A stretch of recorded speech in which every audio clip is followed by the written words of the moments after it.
From the Figure 4 Online Studios in beautiful Bothell, Washington, exclusively at WrestlingObserver.com, you're listening to the Bryan and Vinny Show with your hosts, Bryan Alvarez and Big Vinny V.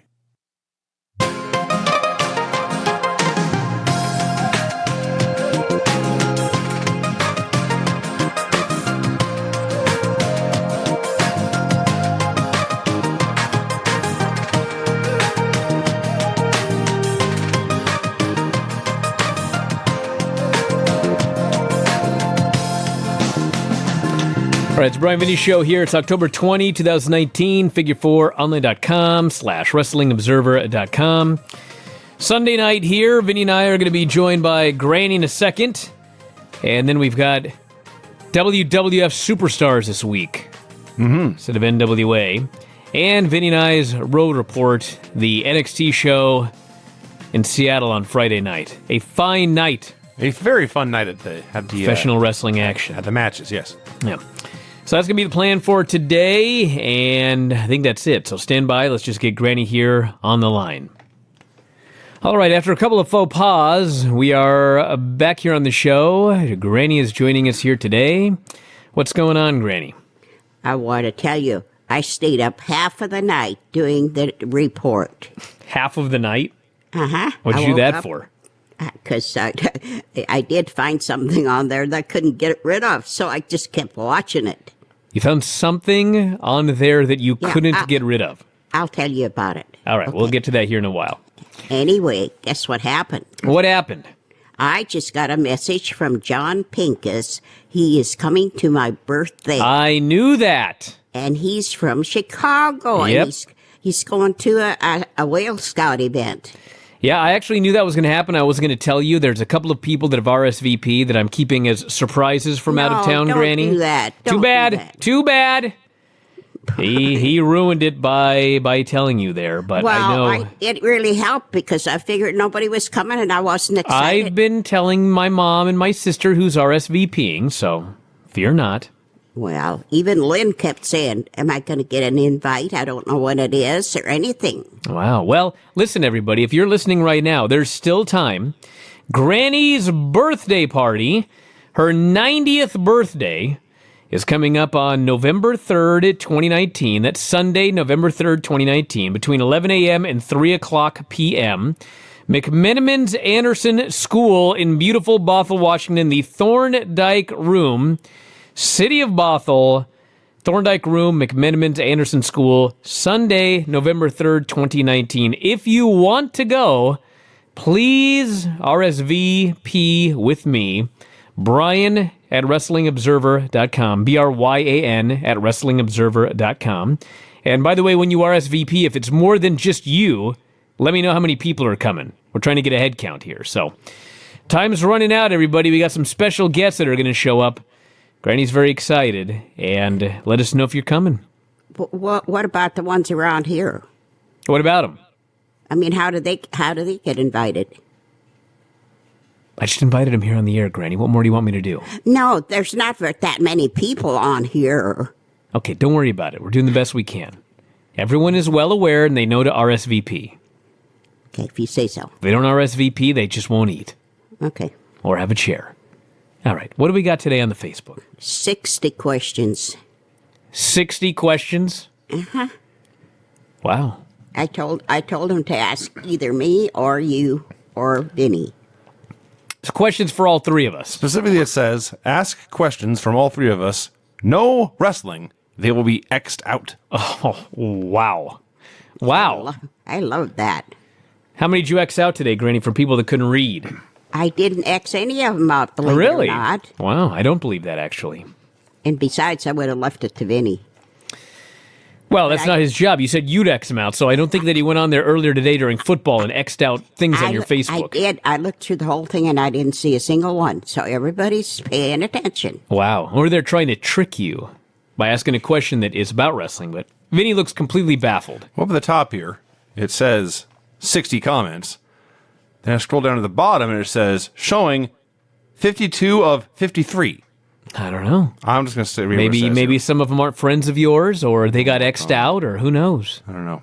That's possible. Maybe I've muted some of them or whatever. Yeah. Well, I'll begin with what I see. Haven't you muted some people for being nasty? Probably. Oh, well, there you go. They'll never know who they are. Yeah. Tim Page asks, which was the best color on Bob Ross's paint palette? Was it Prussian blue, cadmium yellow, or titanium white? Do you have any idea what he's talking about, Granny? No. All right. Did you ever watch The Joy of Painting with Bob Ross? I've seen him paint. Yes, I The have. fellow with the big afro. Always made But I- happy Let me- little trees. Let me show this young fella here how to do this right. What's your favorite color, Granny? I would have to say either red or pink. Boom. No follow-up.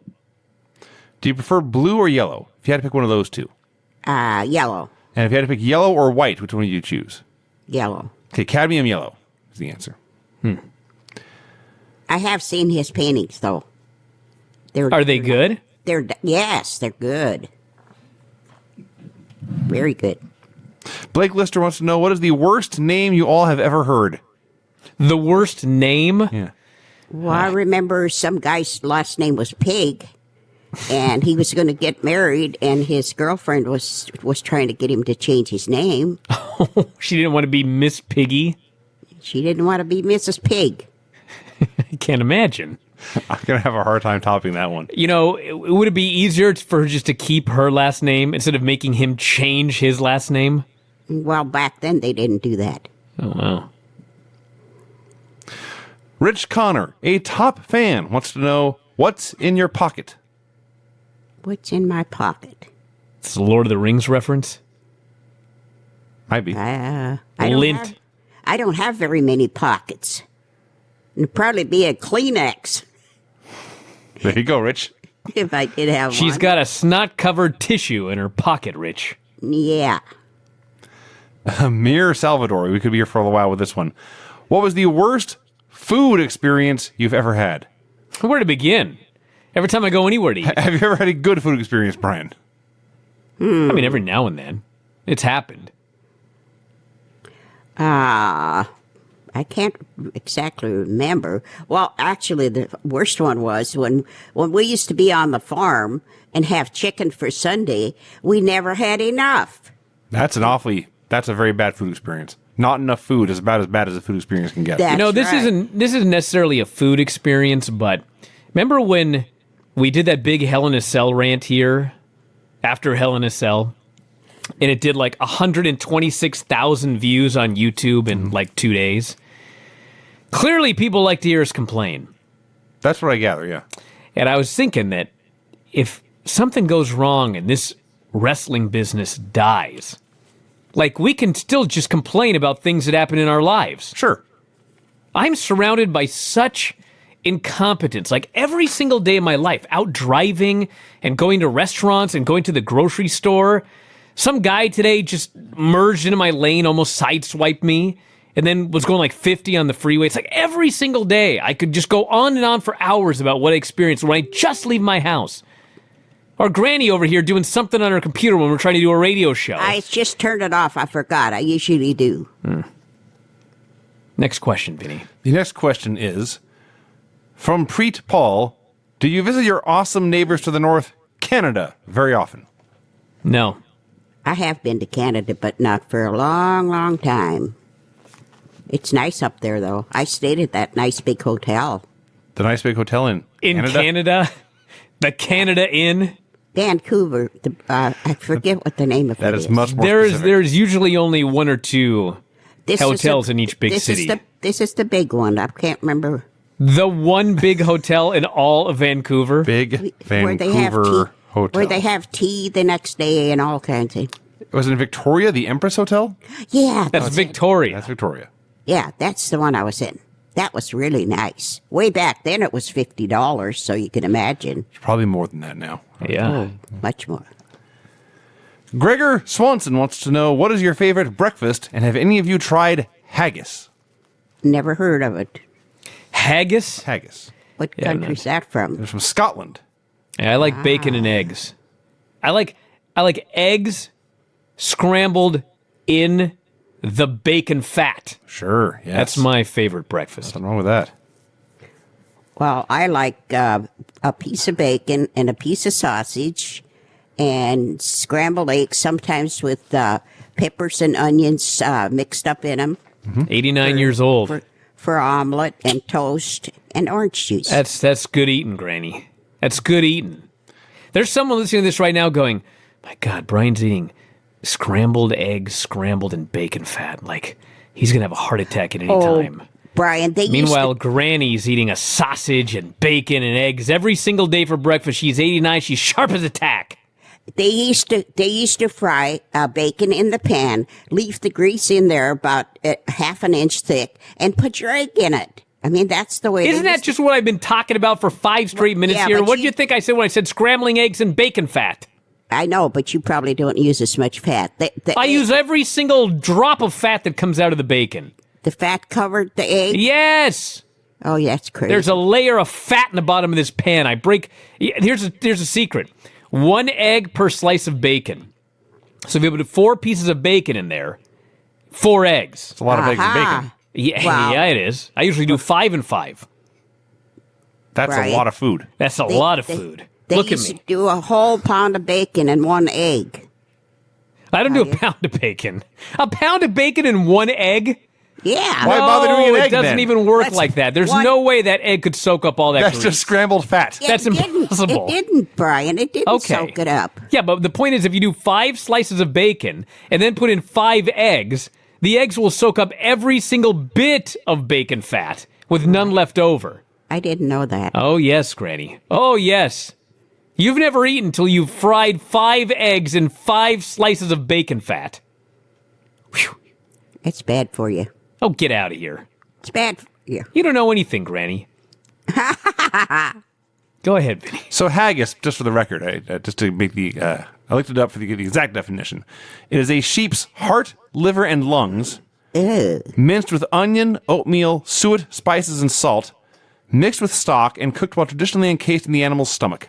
There's one person here eating chicken liver, Granny, and it's you. And you're telling me that's disgusting? That's disgusting. I never tried haggis. I want to. I don't want to either. Colby Bean asks, what were the 60s like? Colby Bean? Colby. Sounds like a product. First name, have you had your Colby Beans tonight? Yeah, like hummus or whatever you said. Hummus and haggis, yes, Brian. Haggis. Completely interchangeable. Yes. Colby Bean asks, what were the 60s like? Did you ever take LSD? What were the 60s like? Oh, for crying out loud. No, I never did. Back then, nobody did, really. No one in the 60s. No one took LSD in the 60s? Brian did a triple Granny, take. I take back everything I said about you being sharp as a tack. You kidding me? Well, nobody I knew, let's put it that way. Okay, that's better. That's probably true. Yeah. That's better. They didn't overdose and stuff like that back when. Your buddies didn't. Oh, you ran with a different crowd, Granny. Well, I never did hear of anybody. Keep in mind, Granny was in her 50s in the 60s. 40s. Jeremy Wessler wants to know what's the most you've won at bingo.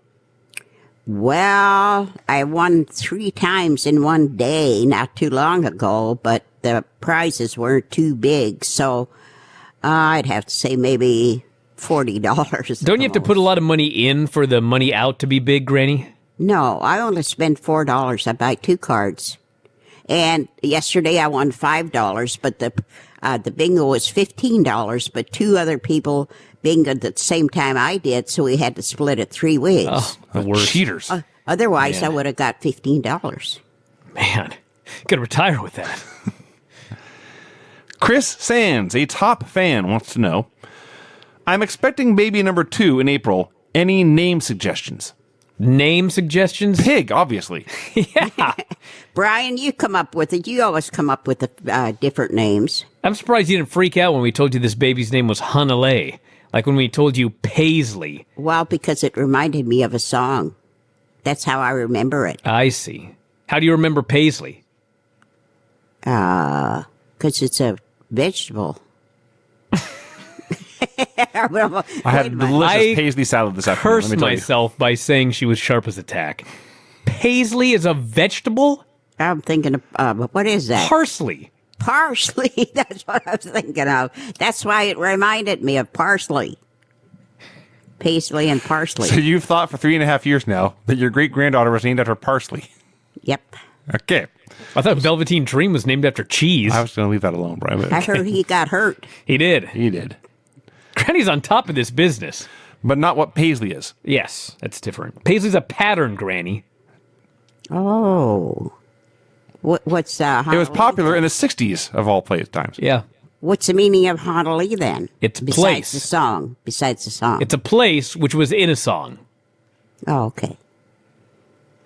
Patrick Meehan wants to know what's your favorite thing about living in Washington?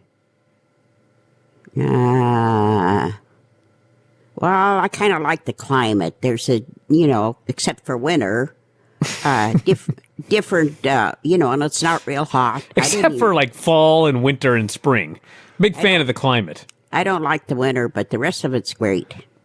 That really is it. Well, the though. reality, Granny, is the winter sucks, but it sucks worse almost everywhere else. I know. I like it here for the weather. I Yes, really do. I do as well.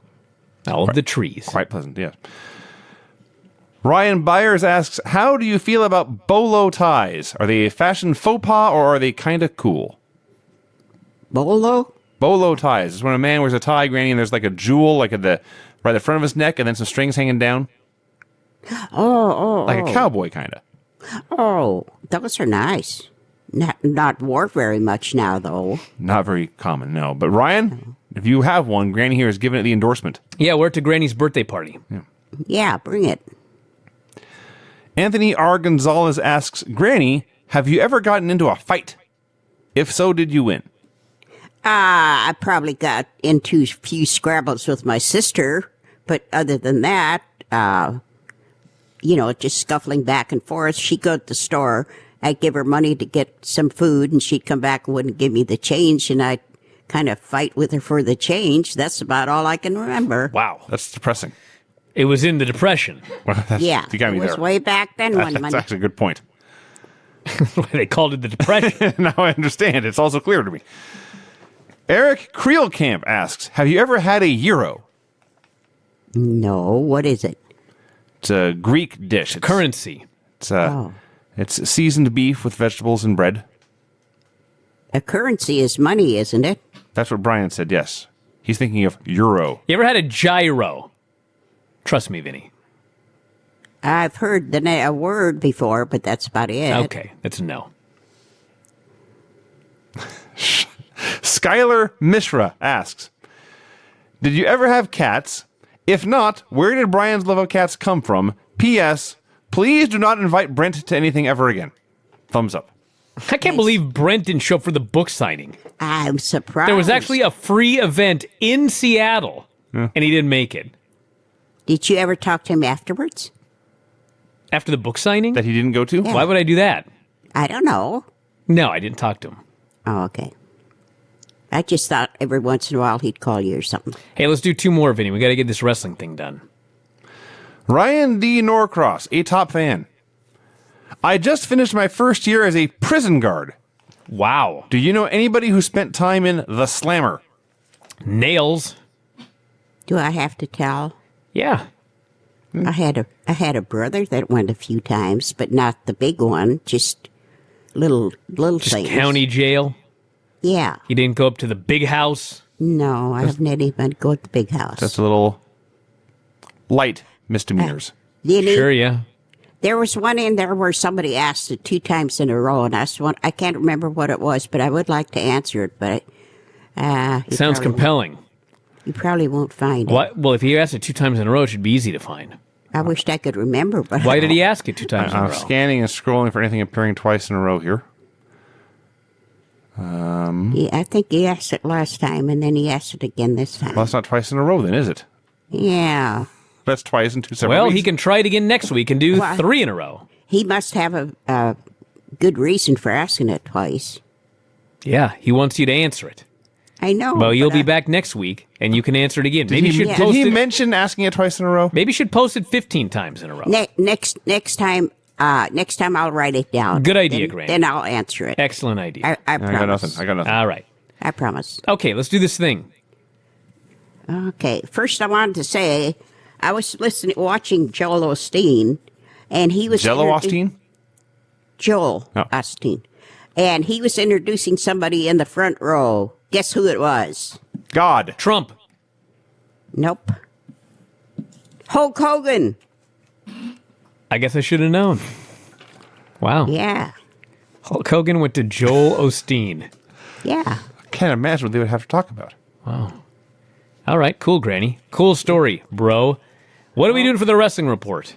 Okay, here's 205, October 18th.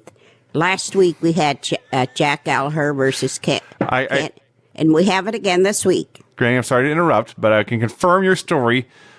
Hulk Hogan has tweeted a picture of himself doing a collar and elbow tie-up with Joel Osteen. Really? Yes. How's Joel's lockup? I mean, horrible, but... Okay. In case you were confused what's going on, he labeled it Wrestling Joel Osteen, brother. HH. He signs all of his tweets. Yes. Yeah. All right, go ahead, Granny. Are you sure it's the same match? Are you sure it's not like the same show that you watched twice? No, Okay. This is a new one. All right. Gallagher punches Kendrick outside the ring. Gallagher gives him a sunset fly power bomb. Did he now? Kendrick comes back with a one-handed slam. Gallagher does his top rope suicide dive with a face-down back fly. And that's, Kendrick won this one again. Wow. A face-down backfly. And believe it or not, those are real words. I don't believe it, Granny. You made those up. No, I didn't. A face-down backfly? I'll tell you what happened later. Okay? All right. Anyway. Please tell me you turned on closed captioning. I gave that a 8. Okay. Very good. Very good. Well, let's see what I got here now. Derek Mavericks. Oh, no, I don't want to do that one yet. Oh, okay, here it is. Stephanie and Triple H versus Kurt Angle and Ronda. This was way back in October 19, 2009. 2009? No, it wasn't 2009. 2009. It's 2018. It wasn't October either. It's 2018. Oh, come on. That'd be a different one. Was WrestleMania. But definitely Yeah, not it was October. not 2009. I bet you $1,000. Well, who cares? Well, I care. You're giving people the wrong date. That's what I wrote down, and that's what was on there. That's why I was kind of confused, because there was a whole bunch of stuff there, and it said WrestleMania and all this crap. Anyway, October, what day did you say? October 19th. Okay, well, somebody 2009. uploaded it in October. Look back to October 19, 2009, and see what was on there in WrestleMania. Granny, give me a report, and then I'm going to tell you the exact day that this match took place, because I don't know if you're aware of this or not, but I was there in the building, and I can tell you for a fact it wasn't 2009. Got it? I don't care. Okay, well, let's get going. Steph and Triple H versus Kurt Angle and Ronda. I got it right here, Vinny. Calm down. Ronda beats on Steph. Triple X grabs Maybe this is a different match. I guess I hadn't thought of that. Ronda starts beating on Stephanie, and Triple X from the outside grabs the ref by the feet and pulls him out. Thank God it was ring. the feet. Somehow Ronda and Triple H are in the ring. She punches on him. She has a sub hold on him. Kurt comes in to take over. The surf hold. Triple H gets his foot on the rope. Kurt and Ronda win. So the finish was somebody holding Hunter and him getting his foot on the ropes. Yes. Okay. The date, Granny, was April 8, 2018. It was in New Orleans, Louisiana. I was there. I think Vinny might have been there. Were I you was not there? there, no. Vinny was not there. And it was the best match on the show. It actually Granny. was. I do remember that. 2018. Okay, whatever. Okay. Okay, so then I got to, I see this Drake Maverick that's the manager of, Yeah. what is it, X, oh shoot. There's my phone. It's Valerie. Well, answer. Just a minute. I'm on the show.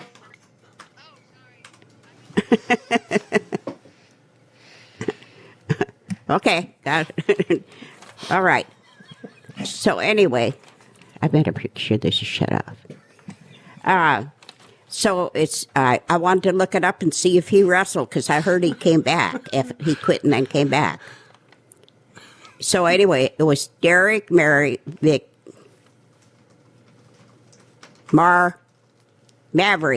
Gosh. Versus Kenless. No holds barred. Maverick is taking a beating. Kenless takes off Maverick's belt and uses it on him. A lot like a one-arm slam. It's Triple X 2. Maverick came back, slams Kennel on the table, then walks on top of the barricade and does his suicide dive. Kennels get Maverick on the top rope trying to drop him on his back. Maverick reverses the move and gets a Kennel for the win. I like that, so I give that a 9. A 9? I also give it a 9. Wow. For the record. Maverick and Kennel get a 9. I like that one. So, anyway. You want me quit now? No. Oh, we're just. I want to go for about another hour, actually. I only got one more. And that's the story about Stone Cold and the McMahon family. The story? Yeah. We will go for an hour. I talk about my book? I know. No. Oh, okay. Anyway, that's why I stayed up so late, because it was so long, and I just couldn't. I enjoyed watching it. Oh, you watched a network special on Steve Austin Yeah. versus Vince McMahon. Okay, I got it. The whole family. It was a story about the Stone Cold and the McMahon family. They're all in the ring, and who should come out but Rock? And they were talking about Stone Cold something. They were afraid of him or something. So Rock comes out and he tells them, Stone Cold is coming back to get you guys. So they left and they were looking all over the place for him, in the buildings and out of the buildings. And they were in this room and they saw something over on the couch and they pulled something over, a blanket over, and there was a big snake. Wow. Yeah. So anyway, so they get back in the ring and he wanted, there were 3 guys that he wanted to, wow. Did I get those guys' name?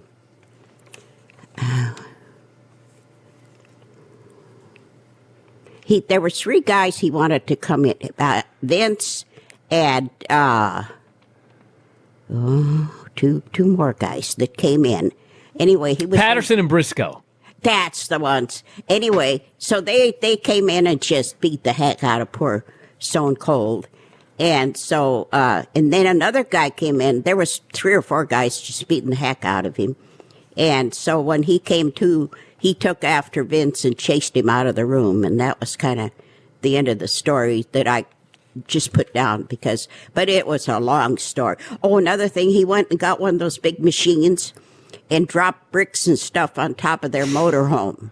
Just bashed the thing to bits. What? Then he came back in the ring and a bunch of people threw beer at him, and he was up on the rope opening cans of beers and slopping it up, and he was just going about. So, Steve Austin, excuse me. Cold Stone, yeah. Cold Stone. Okay. Hold on a second, everyone. Breathe. So, Why? Cold Stone had a big machine, and he dropped bricks out of it onto the McMahon's mobile home? Motorhome. Oh, their motor home. Yeah, he blew the thing up. Huh. Yeah, it was really funny. What a mean thing to do. And this is on the network. Yeah. Vinny, Hang on. get to work. Yeah, you guys find that. Well, we're going to look for it right now, Granny. I would not miss this. Search I think bar. On my notes, motorhome. on my notes, I would have the day. Do you want me to look at my Yes, notes? Yes, please. by all means. You always have the accurate day, so. Just a minute. Oh, I got so many notes here. November 3rd, McMahon's 1974. RV owner faces criminal charges. Not that one. Grand theft, are you sure? Brent McMahon joins hemp oil sales company. Would you shut up for a second? Let Granny find this. Well, just a minute. Get the G1 standings while you're at it. What's that? I guess I didn't get it. The one time that we need the date. Yeah, bummer. I had it on my notes, too. I don't think there was a date. I think Yeah. you just watched some sort of weird video. Why would there be a date if it's a documentary? That's true. That's true. Thank you. I probably got that because of the one where Kurt Angle and Steph. No, that's how. Well, you got that's- that date wrong, so maybe we shouldn't look for the date for the other one. Hey, maybe that's what it was. October 19, 2009. Could have been that one. That's when Steve Austin dropped bricks on their mall. All right, Granny, anything else? No. All right, well, if you find information, I expect you to send it to me. Oh, okay. If I find it again. Well, another thing I wanted to tell you. All those moves that I had in the first one. The moves, yes. Yes? Yeah. How I found those was I was telling you about Maverick, and I looked in there and it said something about Derek Maverick's moves. So I punched it, and all these moves came up, but it went so fast The I top couldn't. 10 moves of Drake Maverick, I'm sure, Like, on YouTube. Then Someone I actually went- made this. Yeah. Then I went back in today to find it, and I couldn't find it again. It's, maybe it was taken down. Serious copyright infringement there. Top 20 moves of Top Drake Maverick. 20 moves. Can someone No. do top 10 moves of Bryan Alvarez, and it's just all chops? I think there were even more than 20 because I wrote some down and I wrote them down so fast I couldn't read them. Wow. All right. Well, Granny, anything else? No. We're out of time here. We got to get going. Uh-oh. You've overshot your target tonight. 32 minutes. Whoa. Yeah. We didn't have very many listeners last week The What do first, you mean we didn't have many on listeners? the board. Well, we had a lot of listeners, Granny. Oh, okay. If you say the so. first two moves of Drake Maverick are the arm drag and the drop toe hold. Wow. Hey, Granny, don't forget, everyone, if you want to go to Granny's birthday, Thorndike Room at McMenamins Anderson School, beautiful Bothell, Washington, Sunday, November 3rd, 2019, 11 a.m. to 3 p.m.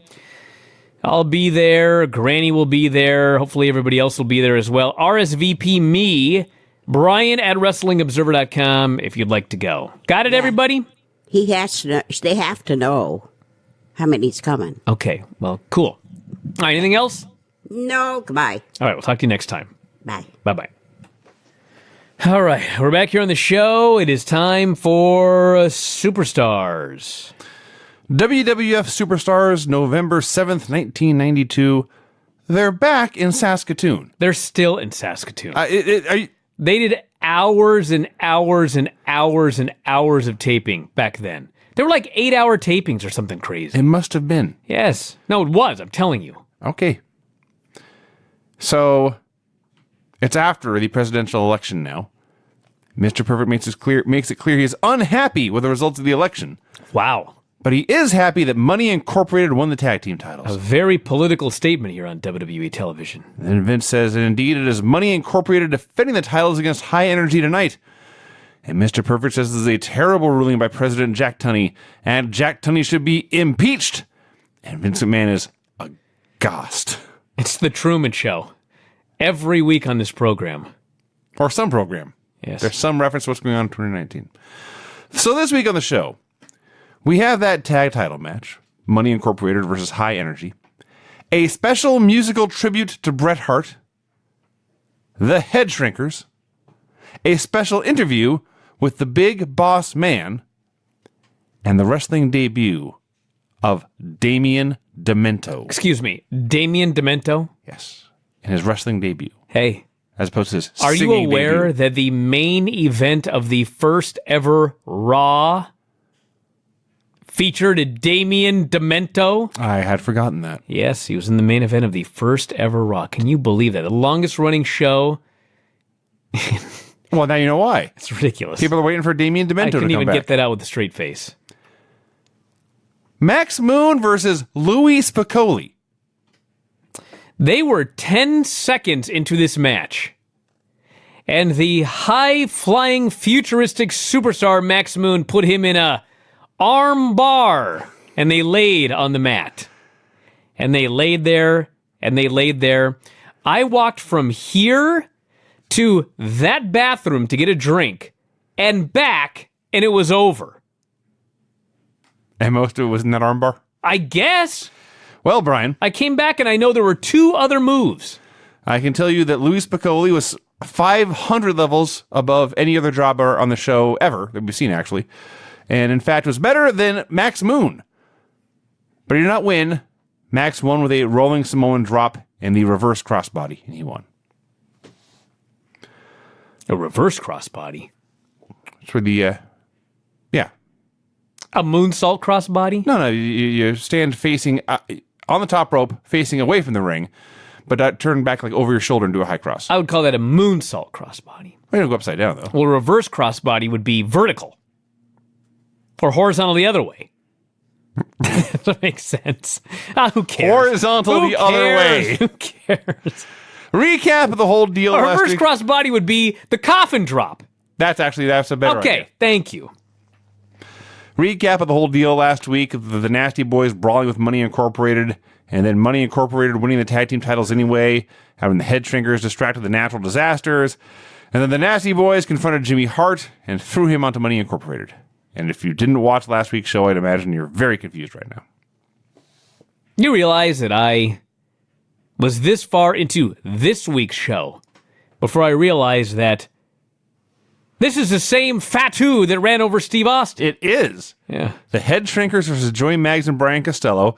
And yes, for those of you who didn't know, Rikishi was also Fatu in the Head Shrinkers. And boy, that guy had a long career. It was so weird because I saw him come out there and he looks exactly like the Usos. I know that's a shocker. Being their dad and all. But yes. that should tell you how much skinnier he was here. Yes. So I'm looking at him and going, that right there is the father of the Usos.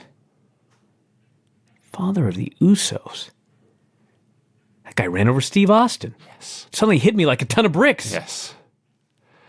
They did an inset promo here where Alpha said, they feel no pain, they will give you pain, and he ate a styrofoam cup as Fatu and Samu cackled. Did you realize in 1992, they had a Savages gimmick? They were so savage that they shrunk heads. I'm honestly more concerned they ate styrofoam. Well, I mean, that's bad. Are they goats? Well, they couldn't find any. So yes, they couldn't find any humans. We have the African savage in Kamala. We have Polynesian savages in the Head Shrinkers. I'm sure there's more to come. So they killed. We had the South Florida Savage in Skinner. Sure. So this continued for a while. They killed these dudes, and Fatu won with a top rope splash.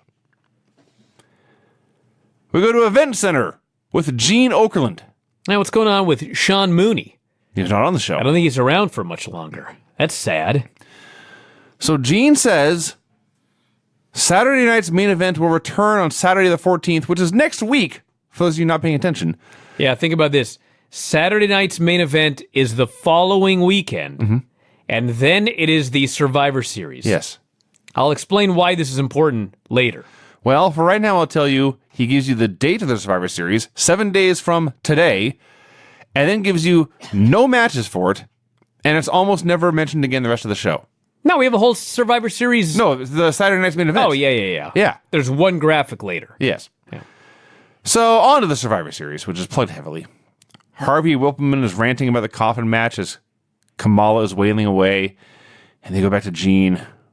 With gravity in his voice, he says, "That match sounds like it's going to be so final." And indeed it may. First, the Kamala promo.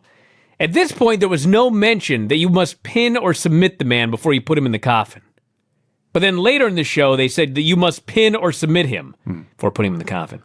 Gene's exact line was, "Folks, that match just sounds like it will be so final. And it may." Ridiculous.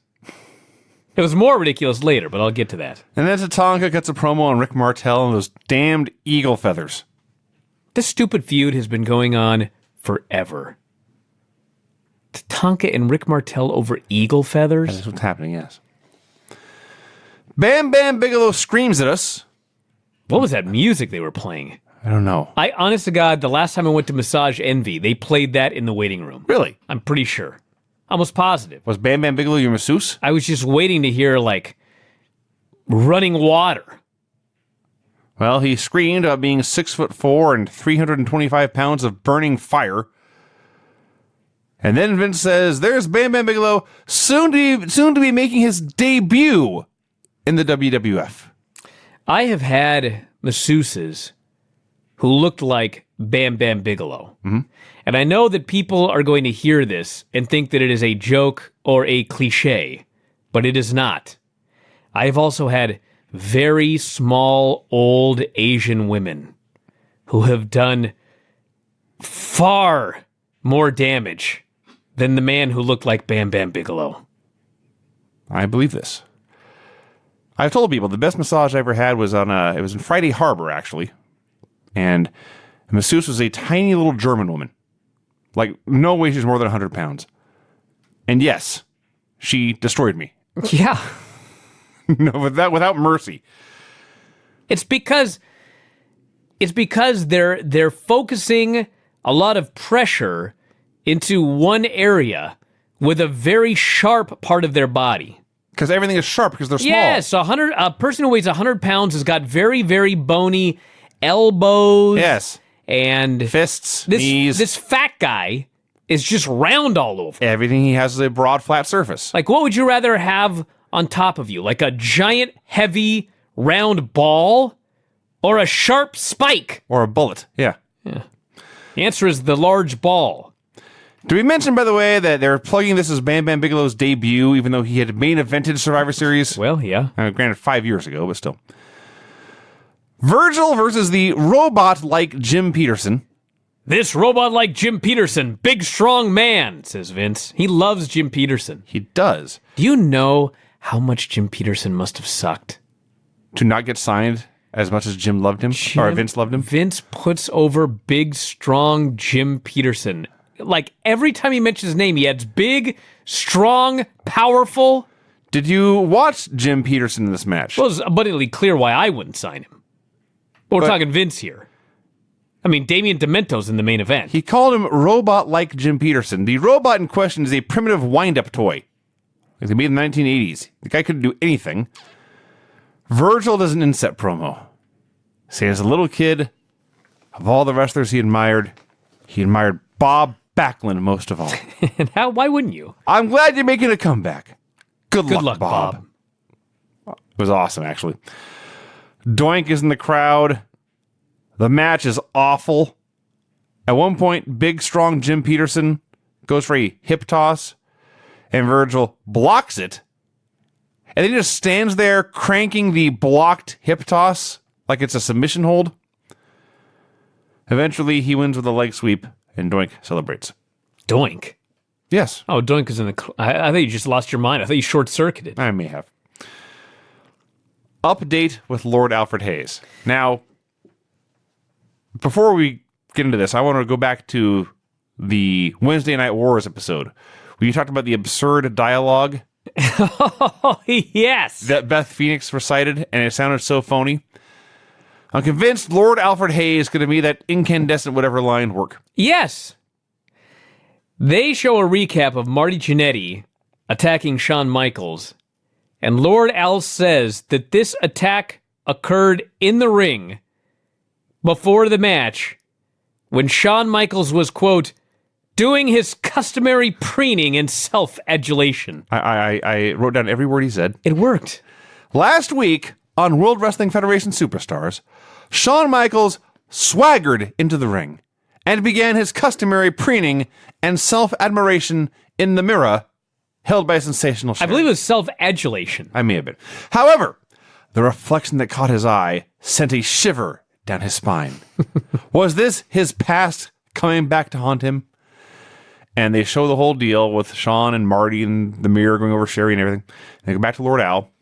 When Shawn Michaels hurled Marty Jannetty through the barbershop window some time ago, he boasted that Jannetty was so badly injured he would never show his face again.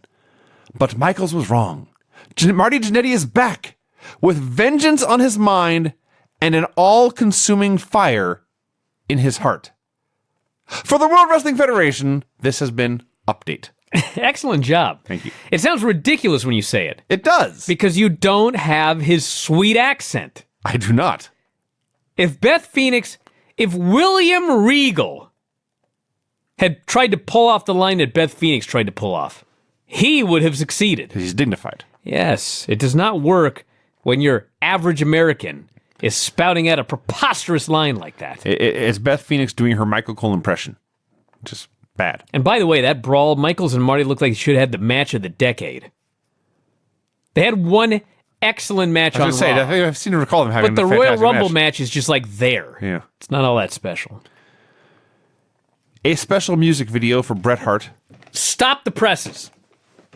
Do you remember this? No. I do. All right. So, sadly,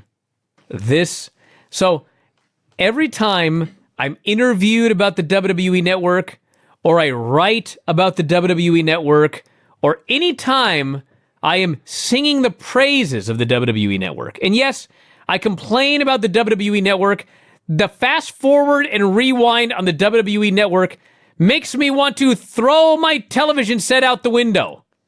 I want to do to the WWE Network what I did to the phones on Observer Live. Toss them into the trash. I hate the fast forward and rewind. Anyway, what I love about the network is everything that I've ever wanted is on there.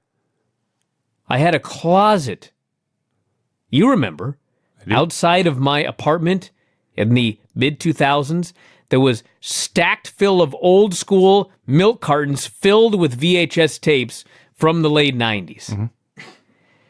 I was moving. I was lazy. I threw all of them into the dumpster. People threatened me with death for doing this. And other things.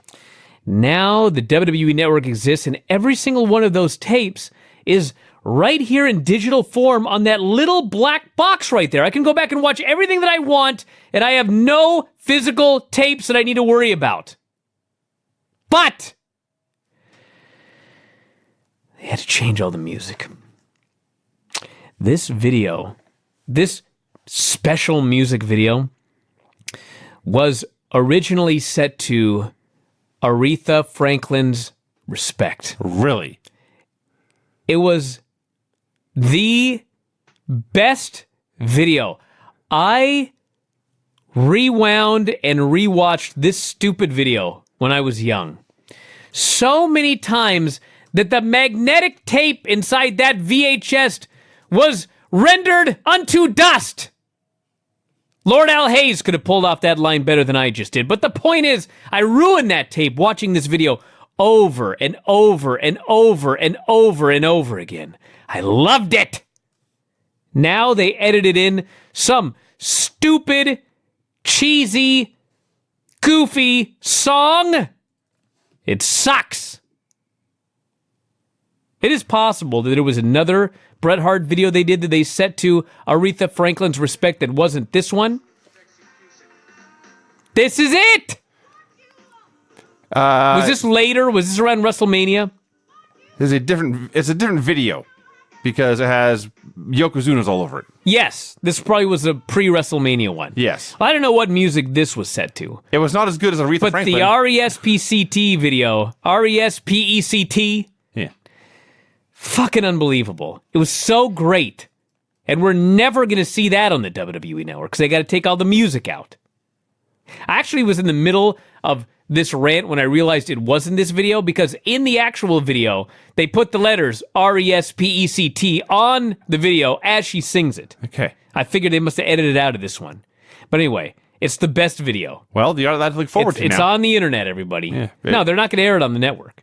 Well, if you do They'll take the song out. The good news is if you Google Bret Hart Respect video. Yes, you can find it. Yes. You can find it. Well, here's what we saw in this video compared to playing with their really weird, generic, like, it crossed genres. It started as country and then moved into rock. It was strange. It sucks.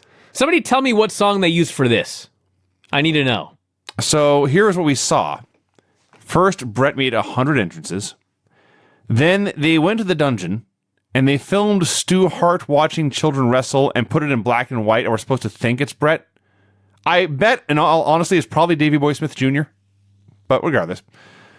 bunch of action clips, including clips from a tag match of Bret Hart and Randy Savage versus Ric Flair and Shawn Michaels. That sounds Wow. awesome. Awesome. Awesome. You know, this tape has also probably been rendered unto dust, but I like this video so much that in like the 11th or 12th grade, I took a video editing class, which for you youngsters, it was a class where you went in and you could edit these videos together, and you had to have this very elaborate setup with like 2 VCRs Yes. that would dub back and forth to each other. You have like the 50th generation by the time you were done, and it just looked horrible. I took this video that I'd recorded off whatever show it was on, probably Raw, because it was, I guess, 1993. And I edited in all sorts of clips from the Youth Wrestling Federation. Did you now? Oh, man, it was so awesome. I was so proud of myself. I think we may have even played it on the public access show, now that I think about it. But, God, it was great.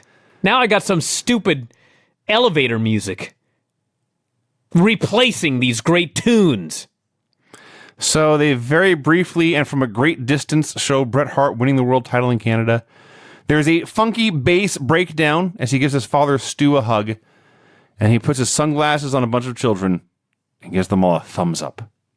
This was, in fact, a special music video. That's an idea, actually.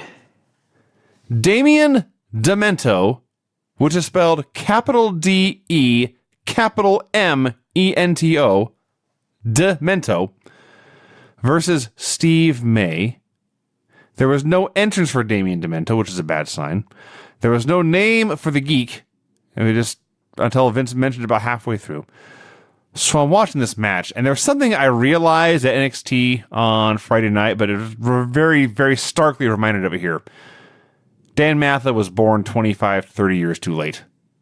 He would have been a main eventer in this era in WWF. And in NXT, he's in NXT for life. We get an inset promo from Damien Demento where he mispronounces his own name. Says it's Domento. Yeah. He declares, I am a creation of your mind and your torment. And they go back to the announcers, and Mr. Perfect just says, wow. And Vince McMahon mutters, quote, I don't believe he's a creation of my mind. A poor endorsement. I actually cannot find November 7, 1992 edition of Superstars on the internet, which is where this video would be. I should go to find this video. Like, they got individual matches, but like the full show isn't there. So it's probably got pulled 50 times by YouTube for using copyrighted music. So they're not even bothering crowd sweetening for this thing. Demento smashes him. It's very, very, very boring. And he wins with a knee drop. Yeah. And they faded away as quick as you get. This came off as something that they realized from the get-go was a terrible idea, but they were contractually obligated to put him on TV and did the bare minimum to fulfill that obligation. All I know is this is one of those matches where Paisley ran in the room. Someday she will be a regular on this show. She walks in, she looks at the screen, and there's Damien Demento, and he's wearing whatever it is he's wearing, which I don't even know what it is. It's got fur and teeth. She says, and I quote, what is he wearing? I think he is wearing a shirt that is a mask. And I was like, son of a bitch. That's not bad, That actually. shirt actually does look like a mask. Special interview with the big boss man.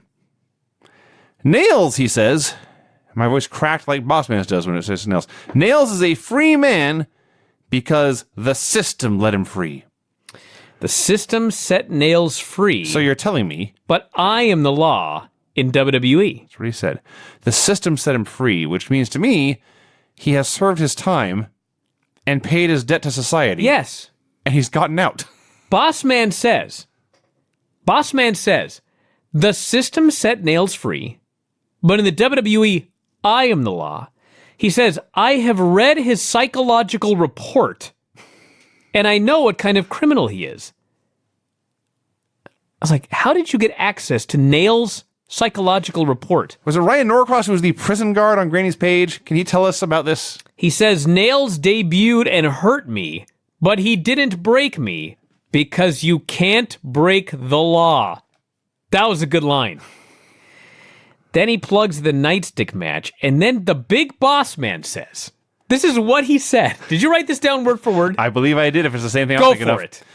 For every man, woman, and child that believes in law, order, and justice, I'm going to beat you within an inch of your life. What? Now, I suppose that could fit some people's definition of justice, but it is certainly not law, nor is it order. I was like, so you admitted he served his time. He paid his debt to society. Yes. And now you're just going to beat him to death. Well, within an inch of his life. That's pretty much death, Vinny. When you're within 1 inch of your life, you're as good as dead. Anyway, yes, some serious mixed messages here from the big boss man. Mean Gene hosts the Survivor Series report. So there was the tag team Survivor Series match with 4 teams, and Gene alerts us the Bushwhackers have graciously stepped aside to let the Nasty Boys team with the Natural Disasters against Money Incorporated and the Beverly Brothers. And the Disasters cut a promo. They're going to annihilate Money Incorporated. And Earthquake says, with the Nasty Boys and the Disasters fired up, you guys are not in a fight for survival. You are in a fight for your very lives. Wow. Which sounds like a fight for survival. Sounds like it. Shawn Michaels will challenge Bret Hart without Sherry in his corner. And then, still busy in the workshop, let's join The Undertaker and Paul Bearer. Okay, so my family walks into the room during this match, and the first thing Whitney notes is, why is he building coffins in his leggings? It's a great question. Because this is The Undertaker, and this is what he wears Undertaker all the time. is wearing tights Yeah. as he builds a coffin for Kamala utilizing blueprints. Yes. The shot opens with The Undertaker's blueprints for a Kamala-sized, Kamala-shaped coffin. You know what's even better than the fact that he has blueprints? The blueprints include a crude drawing of Kamala. Of course, Brian. This is ridiculous. How else would you know it is Kamala-sized and Kamala-shaped? And then Harvey Whippleman is there with Kim Chi, to which Paisley notes, he's a cow. Google Kim Chi's mask. I never noticed, but he does in fact look like a cow. They cut their promo on The Undertaker. And that was that. What cow wears a pith helmet? You ever seen a cow's face? All the time. Kind of looks like a cow. Oh, I suppose. I mean, If you're 3, I guess there's that. I do want to mention, as The Undertaker in his leggings is building this coffin and hammering nails into wood, Paul Bearer is ranting in his high-pitched Paul Bearer voice and adds, this coffin will not be airtight, so the worms and vermin can get inside and have their own Thanksgiving feast. And Undertaker is driving each nail into the coffin with one mighty blow of his mallet. And they get back to Gene, who is so disturbed by this he must put his hand to his head and shake. Then they do the Whippleman thing. Then we close with an Ultimate Maniacs promo. I know I've said this before, but there's never been a team with a more appropriate name. All you need to know about this is that the Ultimate Warrior was doing a Randy Savage impression as Randy Savage compared the Ultimate Warrior's back to a wall. yeah. Completely mad. I mean, Vinny. Oh, fuck, I lost it. Keep going. Money Incorporated versus High Energy. How does that look? Cow, that's a cow's head. Okay. Right? It's kind of inverted. Yeah, see? You happen to find a cow with the exact same markings. I tried. I don't care that much. Did you Google search for kimchi's mask and upload a photo and say, like this one? No, I should try that, actually. Find cow like this. Does it work like that? No. Kinda. Money Incorporated versus High Energy. Vince McMahon says Money Incorporated are the most accomplished wrestlers in tag team history. I had no idea. All I know is when the match started, Vince said, and I quote, "Oh, this is going to be a dilly. No doubt about that." He did. And even Mr. Perfect called him on that. Did you say dilly? Dilly. So this match was a fine little template for how to do an babyface underdogs versus heel tag team champions tag team match. Owen was still a long way from being the Owen Hart that we all know and love. He did about 500 clotheslines in this match. And he gets the hot tag, and he's making his comeback, and he hits a move, hits another move. He puts his head down for a backdrop. Ted DiBiase grabs him, hits a neck breaker, and pins him. Okay. So first off, before we get to the finish, Vince is berating this referee. It's Joey Morella. It's Gorilla Monsoon's son. And DiBiase gets the heat, the oldest heat in the book. Shoot Coco off, knee to the back, get the heat. Vince is outraged that the ref did not see DiBiase deliver a knee to Coco Beware's back. He demands the referee be reprimanded by Jack Tunney or Commissioner Slaughter, or whatever his role was. Then, Owen gets the hot tag. He is beating up both of Money Inc. at the same time. But because IRS is not the legal man, and the ref has not gotten him out of the ring, Vince thunders that this referee is incompetent. And then in the highlight of this match, which I am not making up, as you noted, Owen Hart puts his head down, Ted DiBiase grabs him, he gives him a spinning neck breaker, at which point Vince McMahon screams, "He won't get him with that!" And the ref counts 3. After all these years of Vince screaming, 1, 2, he got him, no he didn't.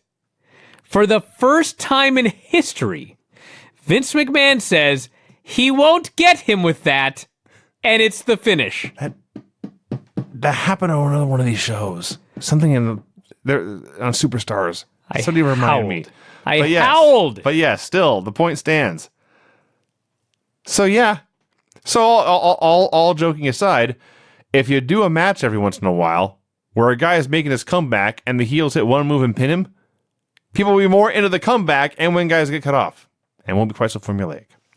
So by the way, this is nearing the end of the run of High Energy.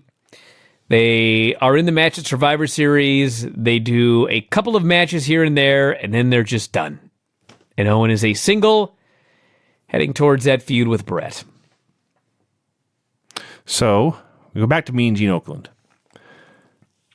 Rick Martel says Tatanka is rocking the boat, accusing him of stealing the feathers when we all know Tatanka gave them willingly. Regardless, now they are his. He won't give them back. You may lose a lot more than just your feathers, Rick Martel says. You may even want to smoke a peace pipe with me after the match. That is entirely possible. So then Perfect and Razor and Flair talk about being survivors, vowing to collect what is owed to them at Survivor Series at the expense of the Ultimate Maniacs. Next week, Kamala, Marty Jannetty, the Head Shrinkers, Nails. Head Shrinkers 2 weeks in a row? That's rare. I'm making up for lost time, I guess. And former convict Nails. Excuse me. I thank you, Brian. Former convict Nails. A special interview with the Natural Disasters, and then another title match. That's 3 weeks in a row. Well, there's a reason for this. I'm sure there is. The British Bulldog versus the Repo Man. Now, believe it or not, and you won't, the Repo Man then has to cut a promo because he is getting an Intercontinental Championship match on Superstars. I swear to God, he cut a serious promo in his real voice because he's in a championship match. Sure. He did one high-pitched laugh at the end, but the rest of the time, he may as well have been Smash. I couldn't believe my eyes. He says the IC title is his belt. He's coming to get it. And then Davey Boy just says how Repo Man likes to repossess things. Well, he's going to repossess the Repo Man. Well, it's spoiler time, everybody. The Repo Man does not beat the British Bulldog. The British Bulldog beats the Repo Man on Superstars. But then, on WWF Saturday night's main event, he loses the Intercontinental title to Shawn Michaels. At which point, him and the Warrior are fired for receiving growth hormone shipments. And a week before Survivor Series, the whole show is sent into disarray. It will then be Shawn versus Brett, now title for title, or title versus title, champion versus champion. But only Brett's title is on the line. Yeah. And obviously, Warrior is now out of the Ultimate Maniacs main event and must be replaced. Very exciting. I actually can't believe they didn't just leave Warrior in there. For one more week. But no, they got rid of him. And also, Vinny, pains me to say this at the end of this review. Mountie quit. Ah! You will not see the Mountie for about a year till those Quebecers show up. Sorry. It is the end of a golden age. Yeah. Regardless, he is the Mountie. He is handsome. He is brave. He is strong. And he always, Brian, always gets his man. Well, we went to NXT at the Paramount Theater in Seattle, Washington. A very, very fun show. We begin with a match I know Brian will have a lot to say about. Breezango versus the Outliers. Yes. Now, I had heard of the Outliers before. They have never been on TV, at least not in this act. It's Riddick Moss, the football player who had teamed with Tino Sabatelli and has not been on TV in a long time, and Dan Matha, who was pushed on TV for weeks, and in his debut, as soon as he showed up, Samoa Joe destroyed him, and he's been banished from television since. They are a heel tag team, two big, strong, powerful, muscular men, and a wacky, annoying heel manager against Breezango. So Breezango comes out, and they are, in fact, cops this week. So they're doing the male stripper gimmick. And, within 10 seconds, I was just so in love with Fandango. Because this gimmick is preposterous. They're two dudes pretending to be male strippers who are dressed as cops this week. Fandango is giving it his all. He's the Mountie. That's a great comparison. He has put his heart and his soul into being a male cop stripper. And he is so into it that his partner, Tyler Breeze, is 50% embarrassed and 50% enjoying the act and laughing at Fandango. Yes. As Fandango goes into the crowd and he dances with the women and he shakes his hips, and not for one moment. It was, I swear to God, it was 2 seconds before Tyler Breeze broke character. Yes. He is impossible to keep a straight face. But Fandango is in character every moment of this match. Everything he does, every movement he makes, every facial expression he makes, everything he does is designed to convince you that he is committed to being a male stripper. And it's all that matters to him in his life. I believe it. I believe he does this on his off days. So they had the best cartoon match ever. Dude, remember when we saw No Way Jose and all I did was say that he should just be in the opening match forever? Yes. Well, they ain't using him for that role. So now I got two more guys for you. Breezango? Breezango should be in every opening match ever, doing this match with anybody. Pretty much. That's it. They did some wacky comedy. Fandango to the spot where the guy tries a sunset flip. This spot, I mean, until the main event, where like Finn Balor is out there and the Street Profits and Undisputed Era, nothing on this show got over more than, I don't even remember who because it doesn't matter. Doesn't matter. Somebody tried a sunset flip on Fandango, and he did the spot where he almost lost his balance for like a minute. And yes, it's ridiculous. It's profoundly fake. I'm sure Jim Cornette would flip his shit if he saw it. But the reality is, the crowd got more and more excited with each passing second. Until finally, when he hit the minute of almost losing his balance, they were on their feet screaming. And then, of course, he breaks the hold and he does a leg drop. And they just tagged out. I was like, he does the greatest job of all time. He doesn't just break the hold, Brian. He windmills and windmills and windmills, and he teeters and he totters and he weebles and he wobbles. And after a solid minute of this, he blocks this takedown via the power of his pelvis. Yes. And his thrusting and rotating and gyrating. Well, it's all about the hips. Exactly. He throws the leverage off, then he breaks the hold, does the leg drop, and tags in Tyler. Yes, this spot of doing almost literally nothing was the best thing on the show for like 2.5 hours. Yeah. He's my favorite wrestler. He's not like the best wrestler in the world. Yes, that's a key difference. Right now, that's a key difference. Right now, if you told me you can watch a match involving anyone right now, I would say Fandango.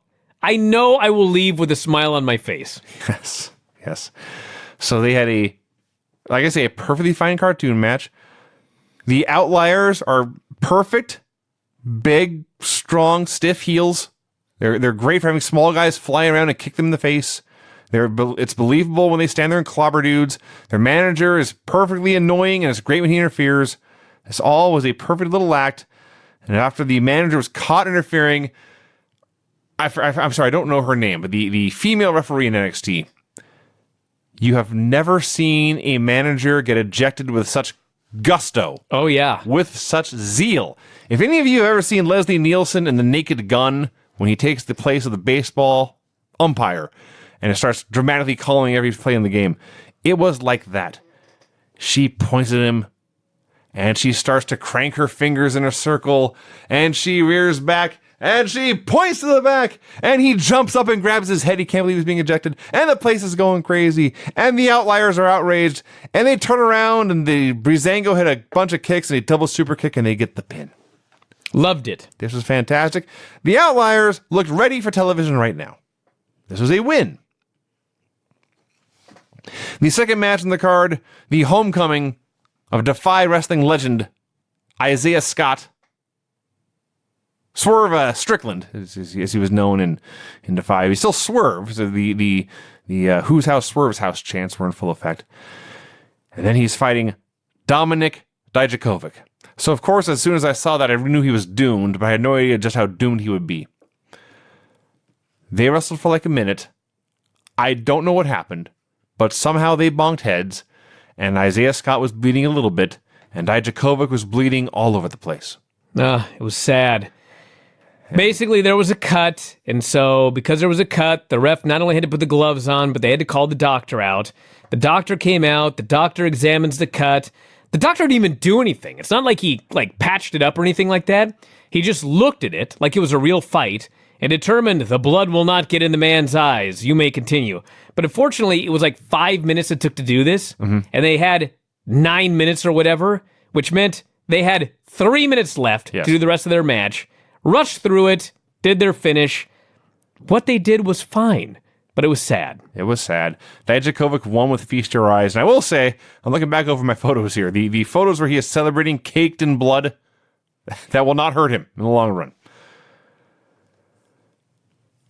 Tegan Knox and Candice LeRae versus Aaliyah and Vanessa Bourne.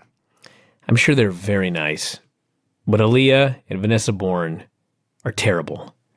They were the worst wrestlers on this show by miles and miles. There were many. I saw many people I know in the crowd who are better than them. I mean, there were a lot of local workers there, and I don't think there was one local worker in the crowd who was worse than they were. And they've been doing this for a long time. I mean, the reality is this phrase has been used a lot, and never was it more apropos than this match. Aaliyah in particular, but Vanessa Bourne to a degree as well. They're in there playing pro wrestler. They're not in there wrestling. They're in there, they have an idea in their head of what wrestling is supposed to be, and it's like Halloween. We're going to put on costumes and we're going to pretend we're wrestling. This is the pro wrestling skit. That's what this was. The pro wrestling skit at the high school drama fair. Yes. Yeah. I mean, everybody was polite, but oh my God.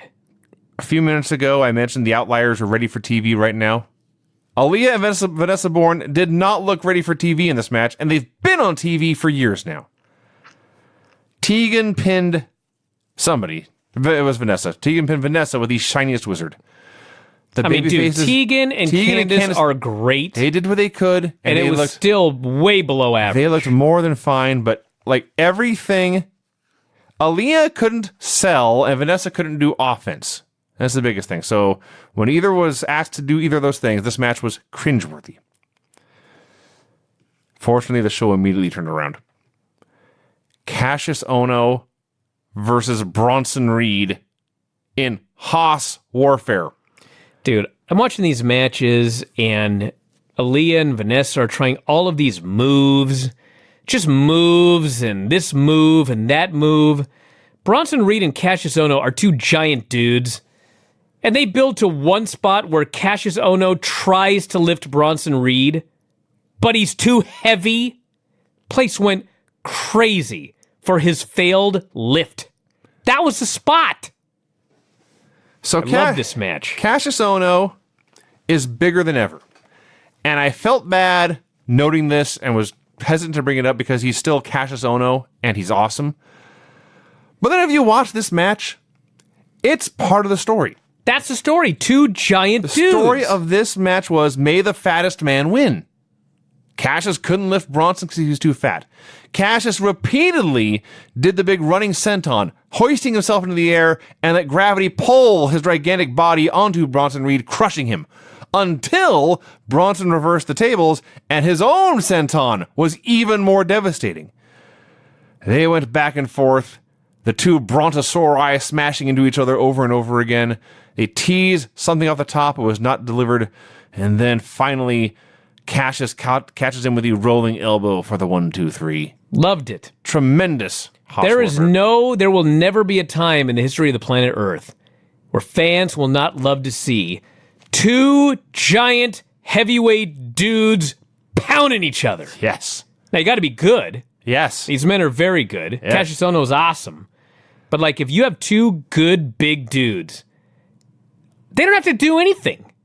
They just have to run into each other really hard. Like bulls. And fall on each other and squish each other. It was great. So Cassius does a promo afterwards. Declares he left NXT and went to NXT UK because there's no competition in NXT.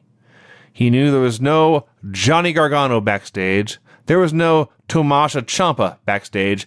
There was no one backstage who could give him any competition. And Matt Riddle disagreed. So Riddle comes out, does his whole entrance. Ohno flees, but then when Riddle turns his back, Ohno attacks. They did not technically do a match, although they may as well have, because Riddle beat him up. And after an entire match built around how Ohno is huge and cannot be slammed, Matt Riddle, like Superman, herks him up on his shoulders, hits the bro to sleep, and sends him packing. Nobody had to tell me that he was a real-life superhero. No, it was abundantly clear. And then he grabs a microphone. He says, I don't have a match tonight, but I promise I am not leaving this building until I fist bump each and every fan here. And he tried. He jumped off that stage, he hurdled the guardrail, and he fist bumped all the people he could. Producer Rob got an amazing photograph of his own fist bump with Riddle. I'm sure there were dozens of others in the crowd doing the same thing. You know what I can't understand? This was followed immediately by intermission. So they should have just had him fist bump every single solitary person in that building. 20 minutes, he should have been out there fist bumping. Get your fist bump, go buy some merch. Yeah. That's what I would have done. Yeah. But instead, just before intermission, he gets back in the ring. He salutes the fans. The whole place is going crazy. This man is a star among stars. Sure is. This man needs all belts right now. He's unreal. We then have the intermission, which included a giant graphic reading WWE Intermission. Yeah, they got this big screen above the ring, which was funny because I took a picture. They had this video of the top 5 fastest finishes in WWE history or something. And obviously Nash and Bob Backlund is in there. And so where we were sitting, I could take a picture of it and it looked like they were in the NXT ring. Oh, interesting. Yeah, so we had that.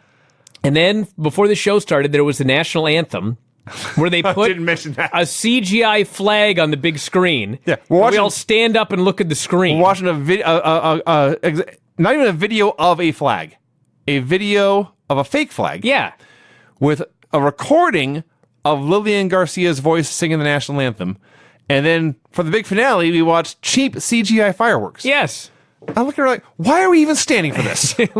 They told us to stand and take off our hats Yes. and look at the video screen for the animated flag for the national anthem. This was the fakest thing in the whole show. Everybody did, but it was just like, it was hilarious. This is the fakest thing in the whole show, including Vanessa Bourne's offense. And then they had the top 5 NXT farewells. Yes. And it's like every single one of them. It was Bayley, Sasha, Nakamura, Asuka, and Sami Zayn? Sami Zayn. Yeah. It's like every single one of them is what they were 1,000 times more over Yeah. leaving NXT than they are today. Yeah. Which, to cut ahead, the main event features the Street Profits, and it's their farewell tour. And when the match is over, they cut this promo because they're going to Raw. And a bunch of fans started a "You Deserve It" chant, but it died so fast because I think every single one of them realized, oh man, they're going to their doom. You know what I'm saying? I You deserve going to Raw from NXT? Yes. That's like a cruel chant. And they realized it after they started. I suppose that's true. So yes, WWE Intermission, which sounds like a name of a pay-per-view that actually run. After intermission, Pete Dunne versus Damian Priest. This is a very, very fun match. My favorite part was they're at the Paramount Theater, and the ring is up on the stage, and there's a small selection of seats there, but then all the seats are out in the crowd, obviously. So they start brawling outside the ring, and tease throwing each other or slamming each other off the stage, and then Dunne just takes him down via the fingers and stomps on his elbow to take him out. So they had a great match. It was a lot of fun. It was very hard hitting, a lot of different stuff going on, and then they did the exact same finish they did on TV, where the ref got in the way. Priest hit a nut shot, hit the reckoning, and won. It's the best match on the show. The guys looked really good. Pete Dunne is awesome. And Damian Priest, I mean, it's clear they're going to be doing something with Damian Priest. That's obvious. He's 37 years old, so like now's the time. Yeah. People don't realize, but he's been doing this since like 2005 or 2007 or something like that. So if you're going to go, you got to go. And he's good. They had a really good match. It was a lot of fun. He has a great look, and he has definite star presence. Yes. No doubt about that.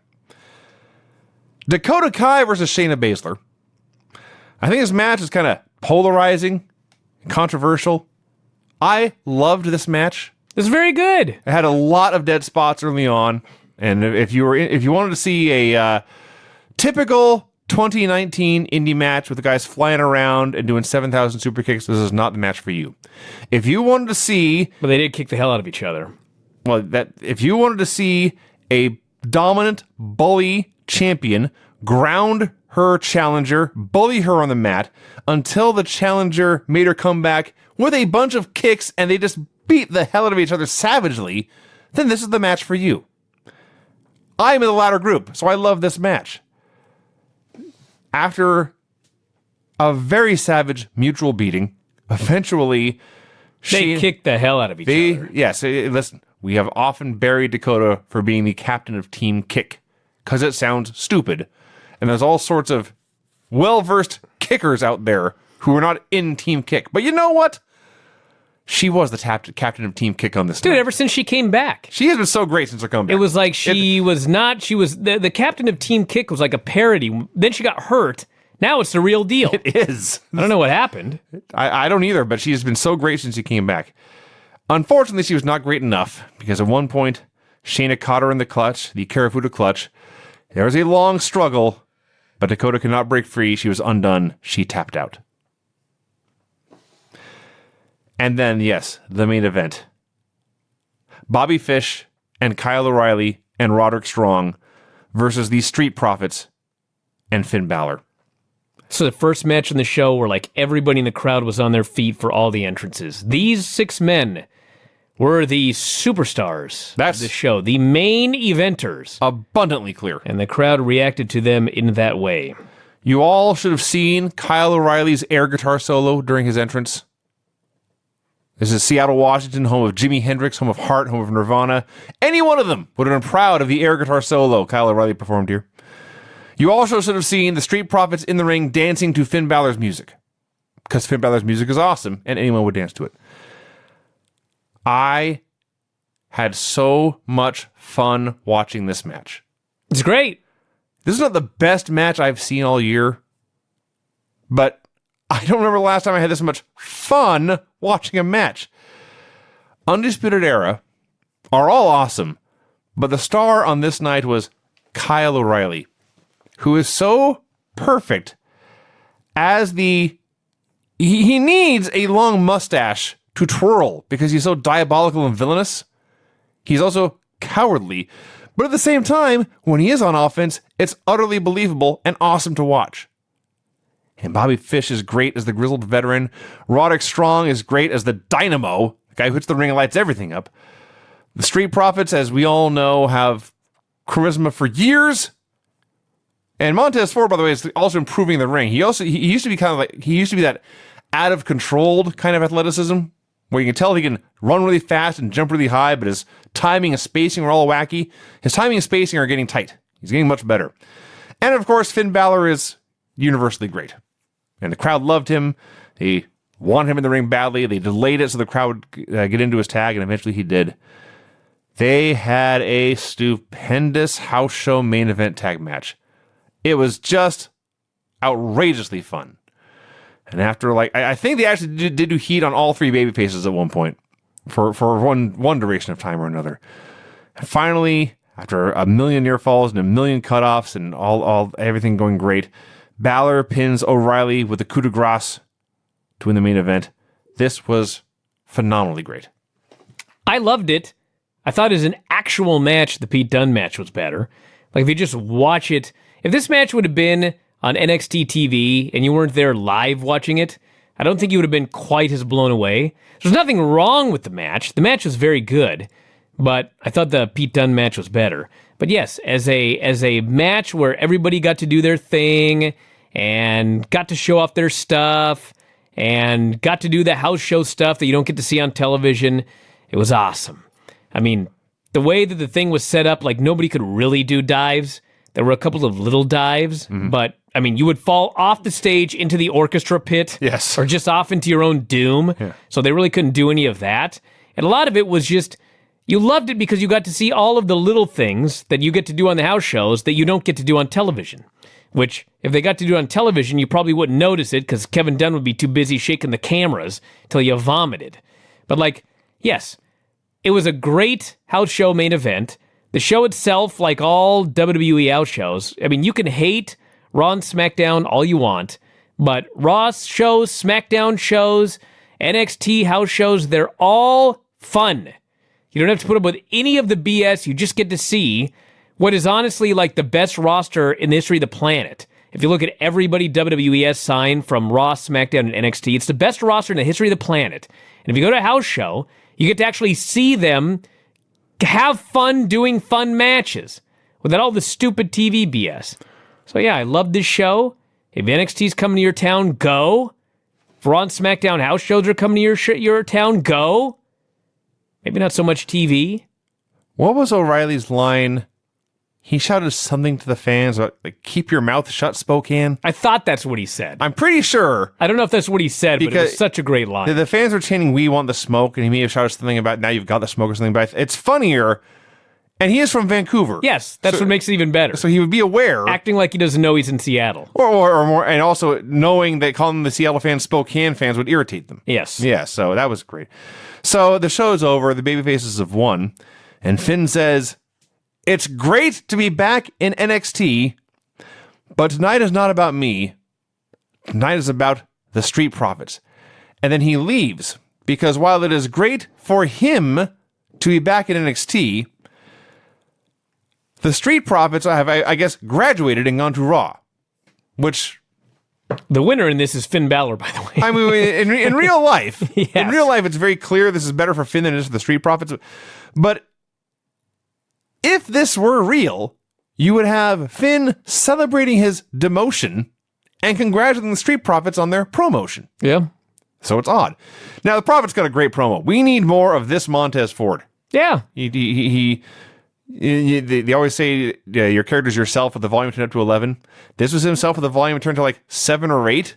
Much less wacky, but much more serious. As he thanked the fans for coming out to support them and how this is dedicated to them. And it was every promo you ever saw by a babyface, but it was awesome. And they left, and that was the end of the show, and I had a blast. It was awesome. Had a great time. Attendance was down. I mean, It did seem that way, yeah. I don't know how many people were there. It wasn't like it was bad, but there were definitely more people the last time that we went. At least the time that we went. I think I may have missed the second show. Maybe I didn't. I don't know. But anyway. The second show had Bobby Roode and Roderick Strong. Yeah. That was awesome. That was awesome. So yeah, it's a very fun show. Check it out if it comes to town. We're totally out of time. We overshot our target, so we'll be back on Tuesday with more. Check it out. We'll talk to you again after a while. Adios.